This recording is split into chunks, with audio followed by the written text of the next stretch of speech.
Les suites de notre enquête sur les soirées clandestines. L'un des organisateurs, Pierre-Jean Chalençon, qui avait d'abord nié avoir répondu aux questions de notre journaliste, évoque désormais un trait d'humour par la voix de son avocat. L'organisateur avait en effet indiqué avoir déjà croisé des ministres dans des restaurants clandestins. Une affirmation qui a fait réagir une partie du gouvernement, dont Gérald Darmanin, le ministre de l'Intérieur. Je vous propose d'écouter une version plus longue de notre entretien téléphonique avec le collectionneur. Le ton employé semble loin de l'humour. J'ai dîné cette semaine dans 2 ou 3 restaurants qui sont justement d'ailleurs des restaurants soi-disant clandestins, avec un certain nombre de ministres. Alors ça me fait doucement rigoler. Quand on est encore en démocratie, on fait ce qu'on veut. Le palais Vivienne est beau, on peut y mettre des lumières, on peut s'amuser. Mais heureusement qu'on peut faire ça. Non mais enfin, écoutez, ça serait grave si on pouvait pas faire ça. Non, je sais pas. C'est bon, ça va. Hein, ça fait 15 mois qu'ils nous emmerdent. Hein. Ça fait 15 mois qu'on ne peut plus rien faire. Moi, j'ai pas eu 1 euro d'aide. Je fais ce que je veux. Je suis encore en France. Je suis encore un citoyen normal. Faut qu'on arrête, quoi. C'est quoi ce délire? Ils sont malades, les mecs. Le procureur de Paris a annoncé l'ouverture d'une enquête pour mise en danger d'autrui et travail dissimulé. Eh bien, écoute, mon cher Brice, je pense que, franchement, c'est le plus gros poisson d'avril de l'histoire de ces 10 ou 15, 20 dernières années. Et j'avoue que franchement, si les gens n'ont pas un peu d'humour, eh bien, ils n'ont rien compris. En tout cas, c'était un énorme poisson d'avril. Un poisson d'avril qui a marché. Je ne pensais pas qu'il marcherait à ce point-là. D'organiser un dîner à 17h30 pour des convives, alors que, voilà, c'est totalement surréaliste. Moi, je vais vous dire ce qui s'est passé, et voilà, on va le savoir très vite.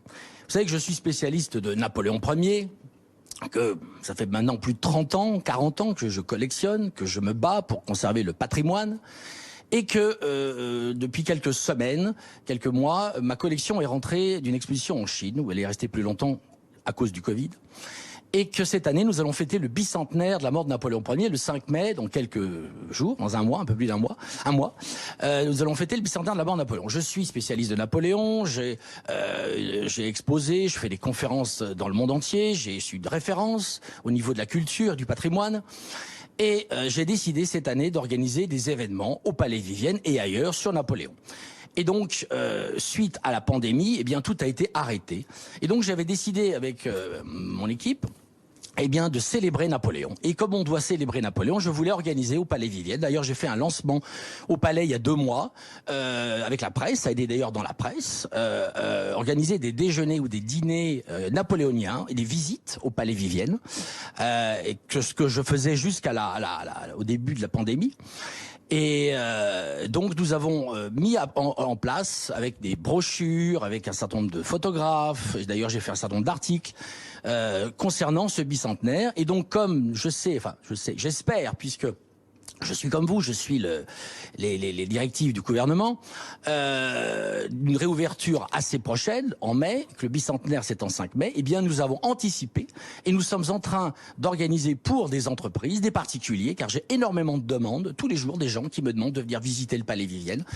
Et j'estime que les gens se doivent d'être bien reçus au Palais Vivienne et d'organiser pour des entreprises, des particuliers, eh bien des visites. Donc nous avons organisé ça depuis un certain nombre de semaines avec mes collaborateurs.